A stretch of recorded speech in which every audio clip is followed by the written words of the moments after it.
Bonjour Monsieur Diao, Bonjour Eva. un plaisir et un honneur que vous ayez trouvé du temps dans votre planning chargé pour prendre le café avec moi. Partagez, c'est moi qui suis honoré. Merci Monsieur Diao. Si vous étiez donné de vous présenter à moi, vous direz quoi Monsieur Diao? Un Africain qui, depuis 30 ans, se bat pour son continent. C'est tout. Alors on aimerait entendre ISM raconté par Monsieur Diao. ISM raconté par moi-même, ISM c'est 25 ans.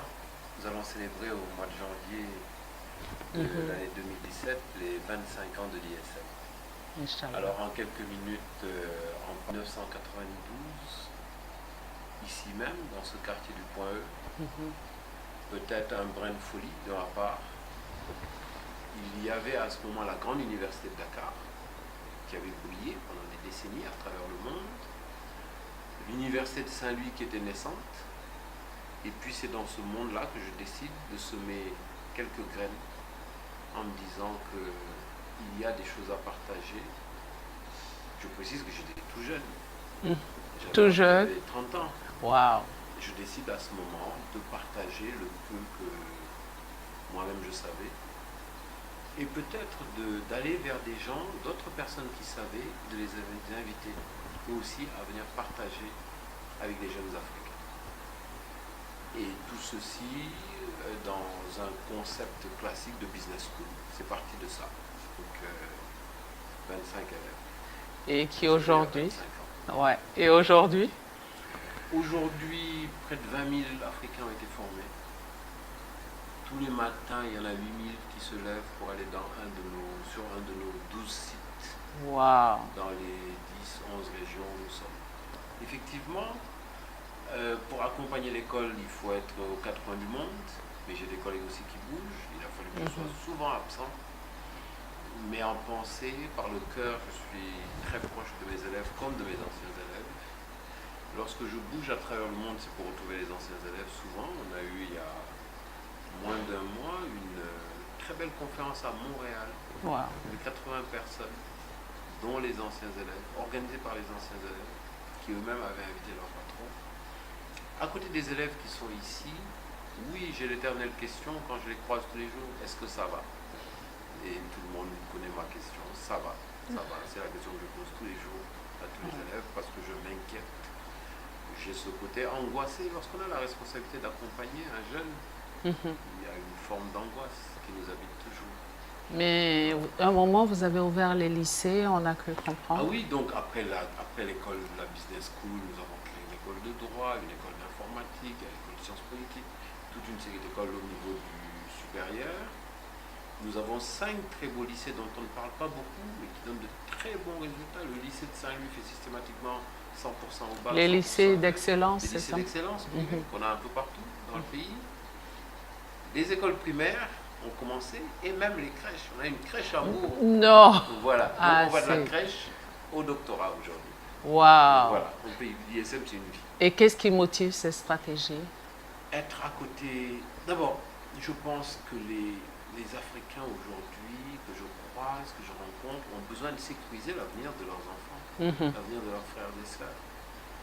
Et nous avons pensé qu'avec le peu d'expérience qu'on avait pu avoir dans les systèmes éducatifs, nous avions quelque chose à partager et donc on a décidé d'accompagner ces familles dans leur volonté de sécuriser l'avenir de leurs enfants.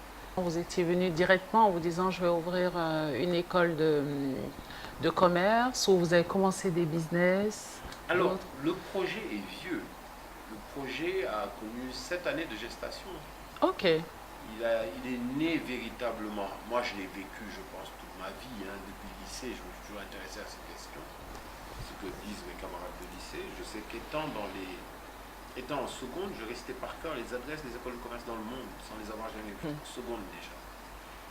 Après cela, donc, durant mes études, je me suis intéressé à ces questions-là. Et puis, en 1985, ici même à Dakar, j'ai tenté de réunir un certain nombre d'Africains qui avaient fait des études dans des grandes écoles à travers le monde. On s'est réunis ici en 1985 et nous avons convié les représentants de l'État, les représentants du secteur privé, en leur disant les systèmes éducatifs doivent être rapidement réformées. On est en 1985. Pendant 7 ans, donc de 85 jusqu'à 92, tout en ayant mes activités, en étant surtout, j'ai passé ces années-là plus au patronat, en tant que directeur exécutif du patronat sénégalais. Et pendant ce temps, il y avait ce projet qui était en moi, qui mûrissait. Et puis en 1992, j'ai fait le saut, voilà, l'entrepreneuriat. Mais on ne crée pas un tel groupe par hasard. Qu'avez-vous sacrifié? Beaucoup de choses, beaucoup de choses. Je pense que j'aurais pu passer plus de temps avec mes enfants. Dieu sait que le temps que je passe avec mes enfants est un temps de qualité. Mais mes enfants ont très bien compris, sont nés dans cette école, ont vécu cette école, ont vécu l'enseignement supérieur privé au Sénégal. C'était notre sujet, l'enseignement supérieur privé au Sénégal, ça a été le sujet à la maison. Leur maman m'a accompagné durant 20 ans sur ce projet-là aussi. Et donc la vie de famille a pris un petit coup quand même, mais on se rattrape.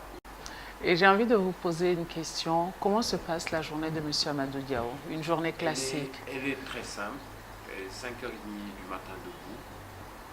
Après avoir passé une nuit avec un bloc-notes et un papier à côté, donc entre deux rêves, en pleine nuit, je peux noter des choses. 5h30, je fais une récap de tout ce que j'ai noté. On a ce rendez-vous avec soi-même,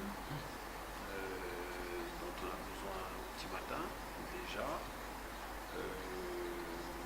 Voilà, j'ai un instant de prière pour le personnel. Et puis, le travail a démarré. Seul. J'ai un besoin de solitude qui va de 5h30 à 7h30, 8h du matin, où je suis seul. Je ne rencontre personne. C'est mon rendez-vous avec moi-même. Les notes sont faites, les premiers SMS sont envoyés, les mails aux collègues sont envoyés. À ce moment-là, entre 5h30 et 8h. Très important. Donc à 8h, je sais que chacun a reçu des instructions, mes réflexions sont posées et je commence à recevoir. Il y a quelque chose qui est assez délicat quand on se lance à son compte comme ça, c'est la gestion de l'image. Comment avez-vous géré ça? La gestion de l'image, il y a deux choses. Effectivement, je n'y ai jamais réfléchi, mais vous m'interpellez sur la question. J'ai toujours été quelqu'un de timide, réservé, et j'ai pensé pendant longtemps inconnu dans mon coin. À un moment, quand vous avez formé 100, 200, 300 personnes, vous devenez une sorte de référent. Donc là, vous n'avez plus droit à l'erreur. Effectivement, vous devez faire attention aux actes que vous posez, aux mots que vous prononcez. Et le plus simple pour moi a été de jouer la carte de l'humilité. Et j'ai développé ça, donc l'image autour de l'humilité. Ça a été, oui, ça s'est fait. Je pense que mon éducation m'a permis de le faire assez naturellement. L'humilité, mettre en avant l'humilité. Aujourd'hui, la plupart des étudiants, quand ils sortent des grandes écoles, ce sur quoi ils sont confrontés ou nous sommes confrontés avec eux, c'est les prétentions salariales. Soit ils demandent trop, soit ils n'arrivent pas à gérer leur image ou leur valeur. Alors, il y a beaucoup de choses là-dedans. D'abord, en termes de revenus, de salaire, les choses ont évolué, je crois. On arrive vers une génération Z qui, aujourd'hui, accorde moins d'importance aux questions financières, mais qui a besoin de se réaliser et qui refuse d'entrer dans des cartes. D'accord. Laissez-nous faire. Donc c'est différent de ce que j'ai pu vivre, c'est différent de ce que votre promotion a pu vivre. Les jeunes qui sortent de là, ils s'éclatent, ils se font plaisir. Donc ça, c'est un aspect. Et à ce moment-là, l'argent donc arrive en seconde position. Leur plaisir, leur besoin de réalisation passe avant leurs besoins financiers. Ça, c'est une chose. Autre axe, les valeurs. Et leurs valeurs intrinsèques eux-mêmes. Il est important que la personne apprenne à s'arrêter, à faire son bilan de compétences. Qu'est-ce que je vaux? Un bilan de compétences. Qu'est-ce que je vaux? Effectivement, trop souvent, j'ai rencontré des gens qui ne savaient pas ce qu'elles valaient. Là, vous avez raison à 100%. Et c'est notre ressort à nous, notre responsabilité à nous, aînés, d'attention sur telle piste. On pense que vous pourriez faire plus. On a senti des aptitudes dans tel ou tel domaine, etc. Après, libre à la personne de faire, d'évoluer dans ce domaine-là, mais on a pour mission de créer des déclics, d'allumer des flammes en chacune des personnes qu'on rencontre. Il y a toujours une flamme, il y a quelque chose. Elle est là, elle n'est pas éteinte, elle est là. Il faut juste la raviver et vous arrivez à des résultats impressionnants. Voilà. Alors, on vous remercie beaucoup, Monsieur Diao. Et je continue de vous poser une question parce qu'on a du mal, en fait, au sortir de l'école, de gérer. On commence dans une entreprise et par la suite, on est bombardé cadre ou responsable. Il y a beaucoup de jeunes qui ne parlent pas, qui le vivent. Mais comment gérer ce passage? Vous vous retrouvez cadre, vous vous retrouvez chef d'entreprise. Personnellement, ça a été un souci. Et je sais qu'il y en a pas mal qui sont dans cette situation. C'est très complexe, hein. C'est vrai que c'est complexe.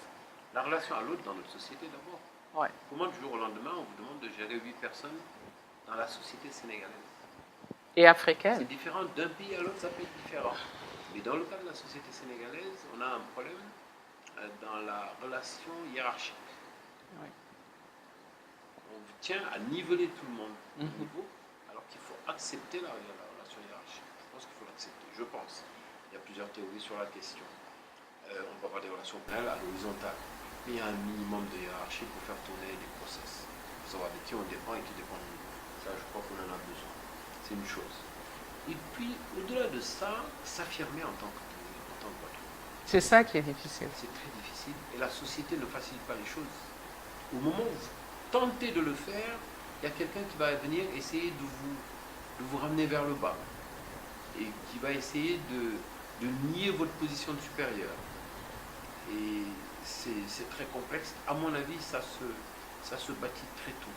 Le jour où on met un pied en entreprise pour son premier stage, si on s'amuse tout de suite à banaliser son comportement, on a un problème. La grosse tête, on peut l'éviter. Mais c'est un combat, je répète. Avez-vous un cours de développement Mais personnel c'est ou de obligatoire et c'est le cours développement le plus apprécié par les élèves aujourd'hui, par nos étudiants. C'est le cours le plus apprécié par nos étudiants, le cours de développement personnel. Mais je vous le répète, les étudiants ne sont pas les seuls à en avoir besoin. Nos grands dirigeants, ce qui dirigent nos pays. Merci beaucoup. Alors, si je vous ai demandé de faire une pause café avec moi, c'est parce que je me dis que vous faites partie des icônes. Et ça, c'est très motivant. Avez-vous un message à délivrer, quelque chose à dire à ceux que vous ne voyez pas mais qui vous voient vous? Savoir qu'ils sachent que je les aime, comme j'aime l'être humain, je les respecte, comme je respecte tous les êtres humains. Et je l'ai dit tout à l'heure, en chacune de ces personnes, il y a une flamme. Il faut aller la chercher. Si quelqu'un peut les aider pour qu'ils retrouvent cette flamme et qu'elle puisse éclore, oui, je pense qu'on peut obtenir de bons résultats pour notre continent, pour l'humanité. Et je l'ai dit, je reviens toujours à cette théorie du colibri. Chacun d'entre nous a une mission. Essayons de la déterminer, de savoir quelle est notre mission sur Terre, quelle est notre mission pour le continent, et jouons, remplissons-la. Voilà.